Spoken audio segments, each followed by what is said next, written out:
বিভিন্ন গাড়ি আস্থার মতে জ্যামের সৃষ্টি হচ্ছে।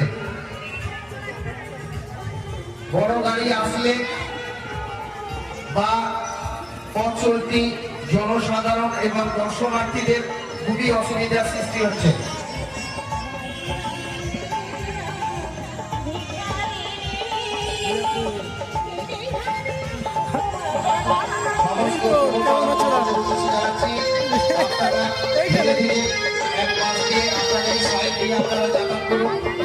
আপনারা অযথা তাড়াহুড়ো করে যাবেন না, কারণ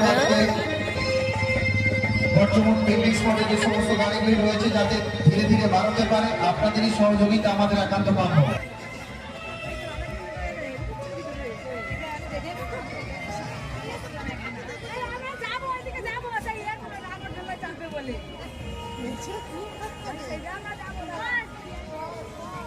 যে বন্ধু প্রবেশ পথের সামনে দাঁড়িয়ে রয়েছেন আপনি আগে যান। প্রবেশ পথের সামনে কোনো দর্শনার্থী বা বন্ধু দাঁড়িয়ে থাকবেন না, আপনি একটু পাশে দাঁড়ান।